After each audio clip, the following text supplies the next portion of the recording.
বিভাগ ক বহু বিকল্প ভিত্তিক প্রশ্ন। প্রথম প্রশ্ন, ওজোন স্তর ধ্বংসে অনুঘটকের কাজ করে সিএফসি।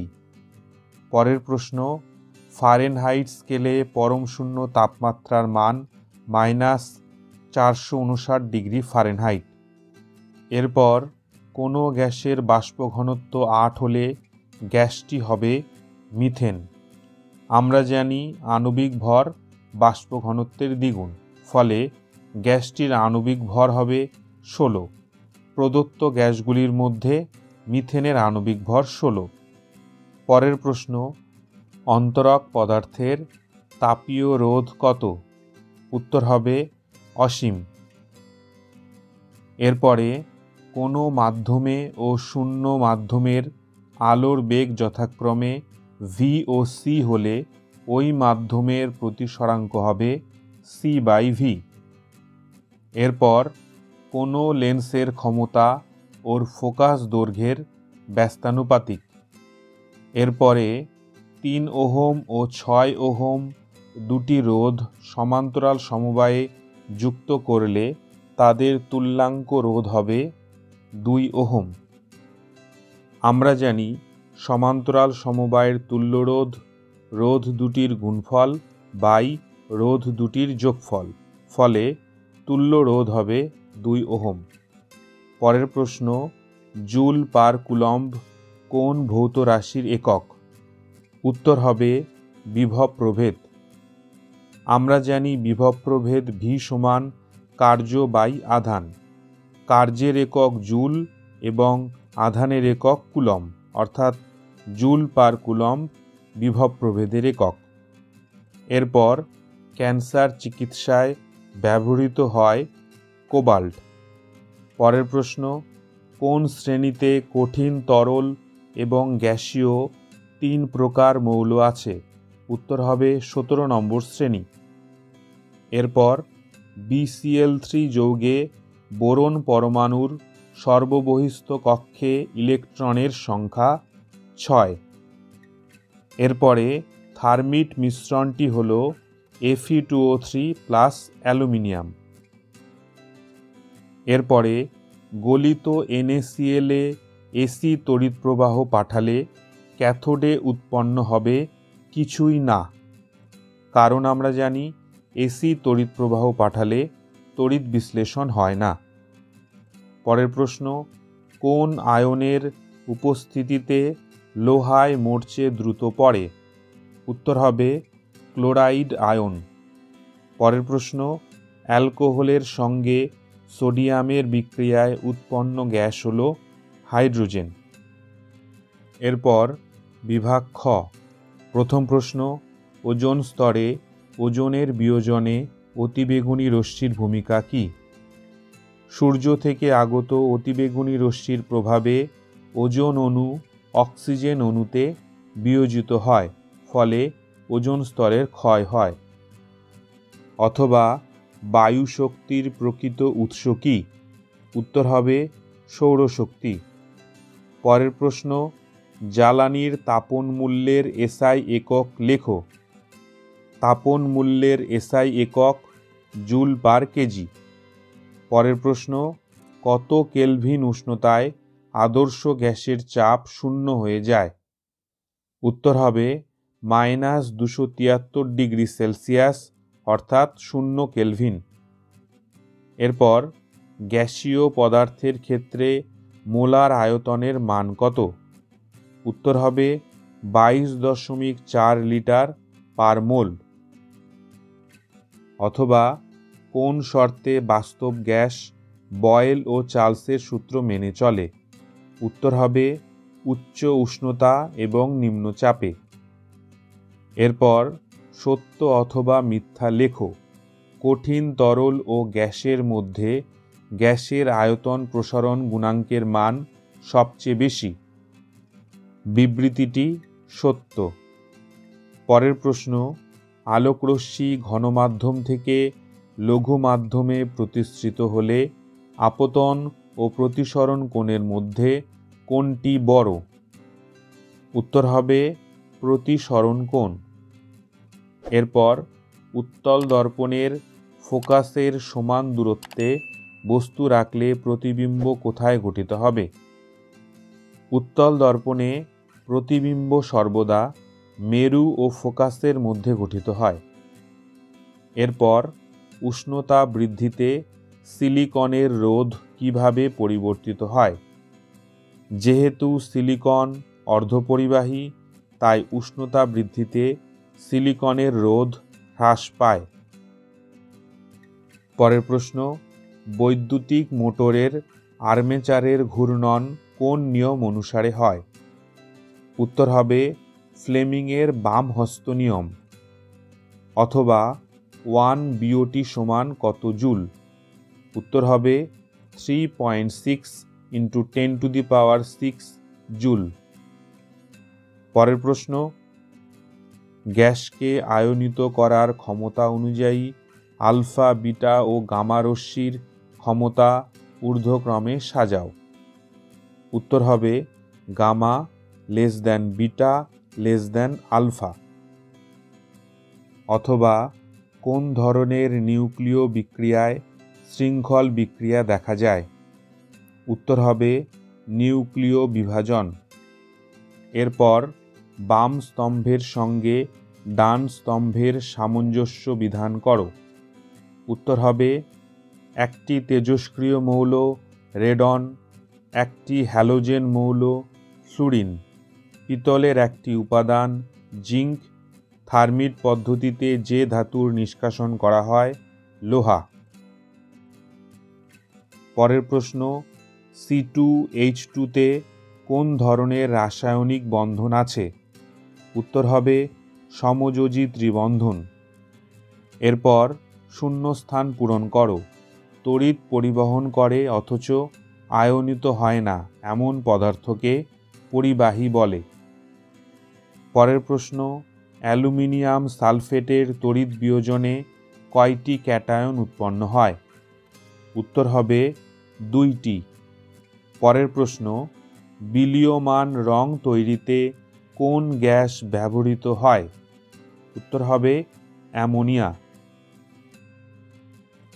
পরের প্রশ্ন, ক্ষারীয় জিঙ্ক ক্লোরাইডের জলীয় দ্রবণে হাইড্রোজেন সালফাইড গ্যাস চালনা করলে যে পদার্থের অধক্ষেপ পড়ে তার বর্ণ ও সংকেত লেখো। জিঙ্ক ক্লোরাইডের জলীয় দ্রবণে হাইড্রোজেন সালফাইড গ্যাস চালনা করলে সাদা বর্ণের জিঙ্ক সালফাইডের অধক্ষেপ পড়ে। পরের প্রশ্ন, জিঙ্ক ও ম্যাগনেসিয়ামের একটি করে প্রধান আকরিকের নাম লেখো। জিঙ্কের প্রধান আকরিক জিঙ্ক ব্লেন্ড এবং ম্যাগনেসিয়ামের প্রধান আকরিক ম্যাগনেসাইট।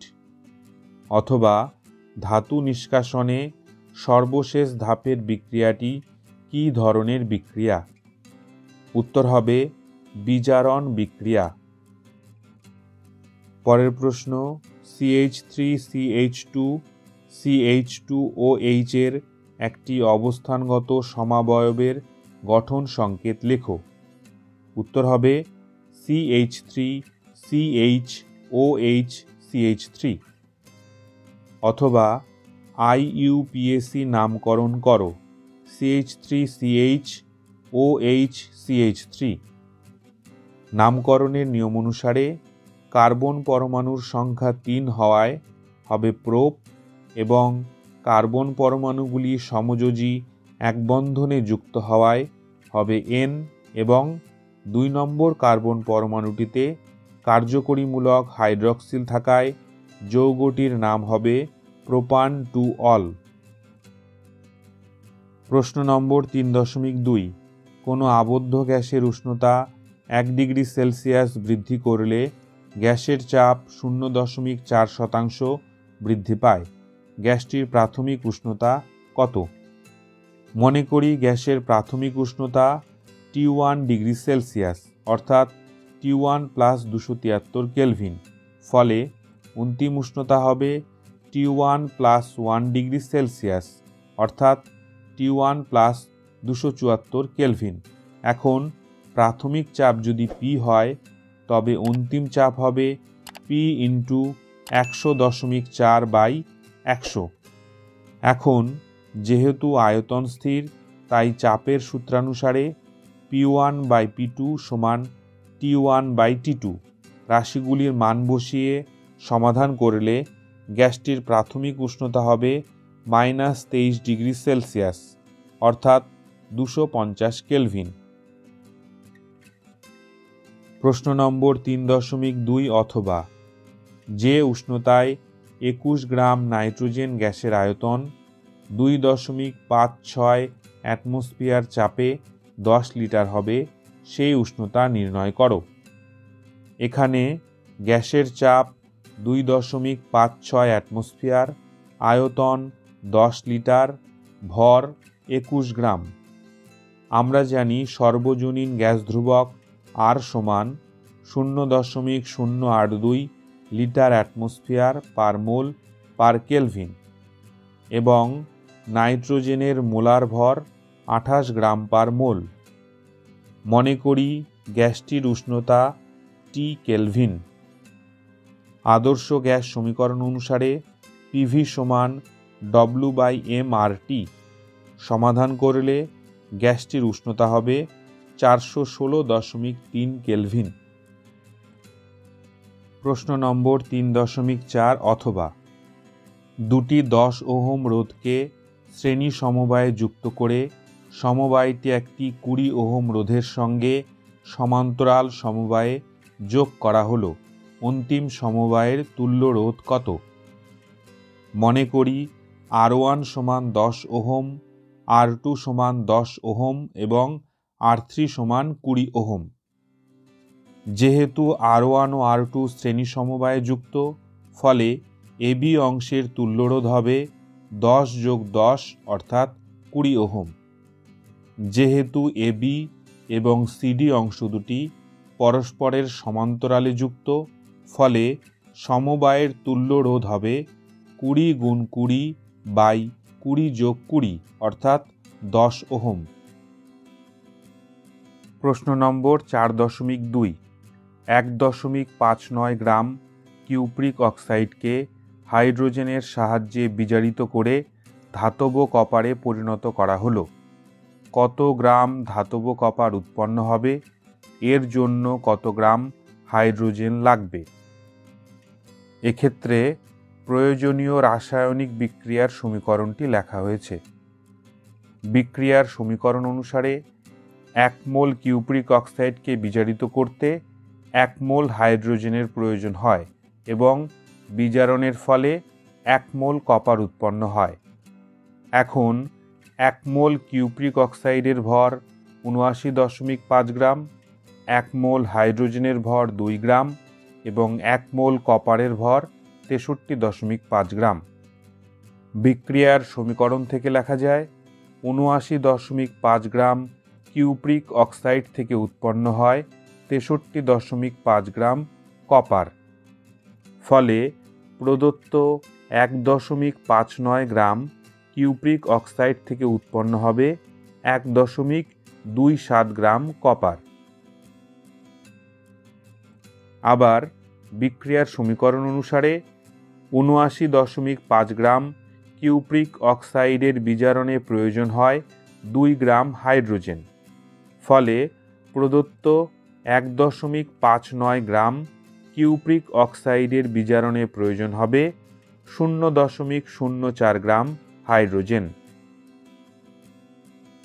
প্রশ্ন নম্বর 4.2 অথবা 760 মিলিমিটার পারদ চাপে ও 273 কেলভিন উষ্ণতায় কোনো গ্যাসের 1.6 গ্রামের আয়তন 1.12 লিটার।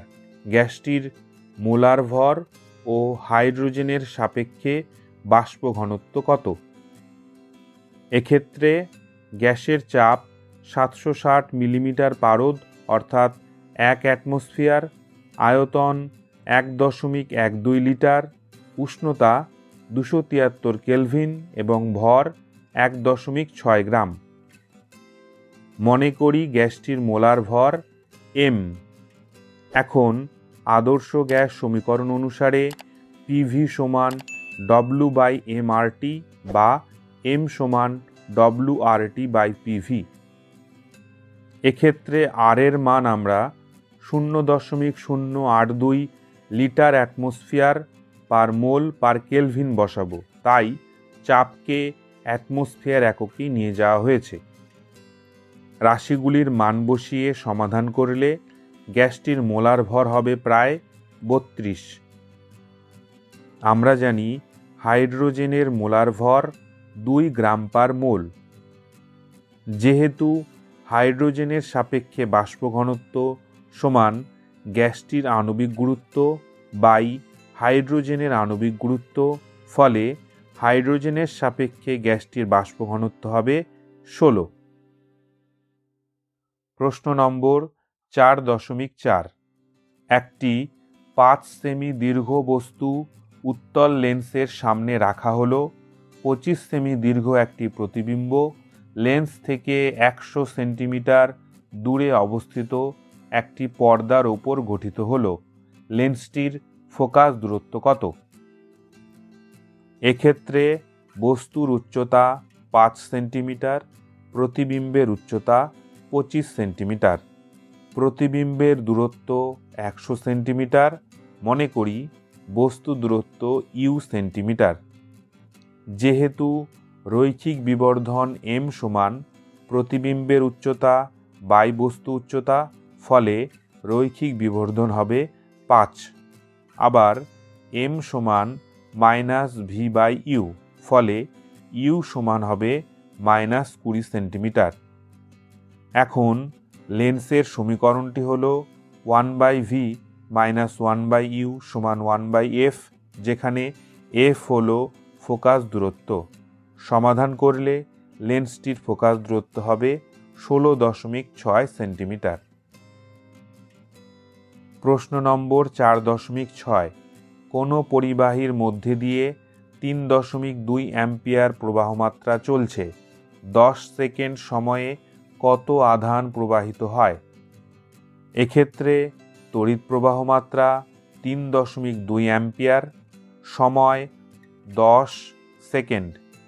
মনে করি প্রবাহিত আধান কিউ। আমরা জানি I সমান Q/T বা Q সমান IT। রাশি দুটির মান বসালে প্রবাহিত আধান হবে 32 কুলম্ব। প্রশ্ন নম্বর 4.7 অথবা বায়ুতে দুটি বিন্দু আধান 2 মিটার ব্যবধানে আছে। একটি আধানের মান অপরটির দ্বিগুণ। আধান দুটির মধ্যে পারস্পরিক বিকর্ষণ বল 7.1 × 10⁻10 নিউটন হলে প্রতিটি আধানের মান কত? মনে করি আধান দুটি যথাক্রমে কিউ এবং 2q। এদের মধ্যে ক্রিয়াশীল বল 7.1 × 10⁻10 নিউটন এবং মধ্যবর্তী দূরত্ব 2 মিটার। এখন কুলম্বের সূত্রানুসারে F সমান 9 × 10⁹ Q1 Q2/r²। রাশিগুলির মান বসিয়ে সমাধান করলে কিউ এর মান হবে ±4 কুলম্ব। ফলে প্রথম আধানটি 4 কুলম্ব হলে দ্বিতীয় আধানটি হবে 8 কুলম্ব এবং প্রথম আধানটি -4 কুলম্ব হলে দ্বিতীয় আধানটি হবে -8 কুলম্ব।